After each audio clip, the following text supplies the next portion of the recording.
ಮನಸ್ಸು ಮಾಡಿ ಏನ್ ಬೇಕಾದ್ರೂ ಮಾಡ್ತಾರ. ಅಂದ್ರೆ ರೈತ ಒಬ್ಬ ಕಷ್ಟ ಬಾಳ ಮಾಡಾಕತ್ತೀರಿ. ಈಗ ನ್ಯಾಯ ಸಿಗ್ಬೇಕು ರೈತರಿಗೆ. ಬಹಳ ಅನ್ಯಾಯ ಆಗಲಾಕತ್ತದ. ರೈತರ ಬೆಳೆಗಳ ನಾಶ ಆಗಲಾಕತ್ತವ. ನಿಮ್ಮ ಮಕ್ಕಳು ಮರುಗಳು ಎಷ್ಟು ಉಡ್ಬೇಕಾದ ಒಬ್ಬ ರೈತ ಹುಡುಗರು ಮಾತ್ರ ಉಡ್ತಾರೆ. ಅಧಿಕಾರಿಗೆ ಹೇಳ್ಬೇಕಂದ್ರೆ ಫಸ್ಟ್ ಹೇಳ್ಬೇಕಂದ್ರೆ ಒಬ್ಬ ರೈತ ಒಂದು ಬೆಳೆ ಬರ್ಬೇಕಾದ ಕಷ್ಟ ನೀರು ಅನುಭವಿಸಿ ರಾತ್ರಿ ನಿತ್ಯ ದೂರ ಕೈ ಸಿಗ್ಬೇಕಾದ್ರೆ ಒಬ್ಬ ರೈತಿಗೆ ಬರ್ಬೇಕಾದ 6 ತಿಂಗಳು ಬೆಳೆ ಬರ್ಬೇಕಾಗ್ತದ. ರೈತರ ಕಷ್ಟ ಬಹಳ ಆಗ್ತದ. ಒಬ್ಬ ಕೊಟ್ಟ ಸಾಲ ತಿರ್ಬೇಕಾದ್ರೆ ಲಾಸ್ಟಿಗೆ ಕೂಡ ಸಹಾಯಕ ಪ್ರಸಂಗ ಬರ್ತದೆ ರೈತರಿಗೆ. ಏನಪ್ಪ ಅಂತಂದ್ರೆ ರೈತರ ಗಮನ ಫಸ್ಟ್ ತಗೋಬೇಕು ಅಧಿಕಾರಿಗಳು ಹೇಳ್ತು ನಾವು.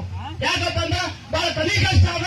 ರೈತರು 10 ಕೆಜಿ 15 ಕೆಜಿ ಎಲ್ಲೆಷ್ಟಪ್ಪ ತಂದು ಕೊಟ್ಟಪ್ಪ ಸರ್ಕಾರ ಸಿದ್ದರಾಮಯ್ಯ ಅವರೇ ಫಸ್ಟ್ ಹೇಳ್ಬೇಕಂದ್ರೆ ನಾವು ಮೊದಲು ರೈತ ದುಡ್ಡಿಲ್ಲ ಬಂದ್ರೆ ಯಾರು ಬದುಕಾಗಲ್ಲ. ನಮ್ಮ ರೈತನೇ ಸೂರ. ರೈತನ ಬಂದ್ರ ಯಾರು ಬದುಕಾಗಲ್ಲ. ರೈತ ಬಂದ್ರ ದುಡ್ಡು ಕಷ್ಟ ನೀರು ನೀರಿಗೆ ಅವ್ರ ಲಾಭ ಸಿಗ್ತಾವ ಸಿಗಲ್ಲ ಗೊತ್ತಿಲ್ಲ. ಫಸ್ಟ್ ನಮ್ಮ ರೈತ ಬೇಕಾದ್ರೆ ಮನಸ್ಸು ಮಾಡಿ ಯಾವ ಸೂಚಿ ಈ ಹನಿ ನಿಂತ ರೈತ ಮಾತ್ರ ಬಹಳ ಚಲೋಲಾಗಿ ಸಾಯ್ತಾ ಇದ್ರ.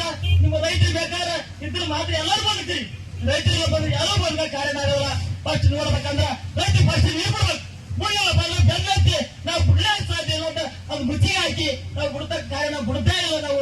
ಅದು ಏನು ಬಂದ್ರು ಬರ್ಲಿ, ಕಷ್ಟ ಬರ್ಬೋದು ಸುಖ ಬರ್ಬೋದು, ನಿಂತ ರಾತ್ರಿ ಅವಲ್ಲ ಏನೇ ಇರಲಿ ಅದು ನೀರು ಬಿಡತಕ್ಕ ನಾವು ಸಾಧಿಸ್ತಕ್ಕ ನಮ್ಮ ಅಪ್ಪಗೆ ನಾವು ಹುಟ್ಟಿಲ್ಲ ಅಂತೇಳಿ ಬೆನ್ನು ಬಾರಿಸೋದು ನಮ್ಮ ರೈತರು ಎಲ್ಲ ಮಕ್ಕಳು.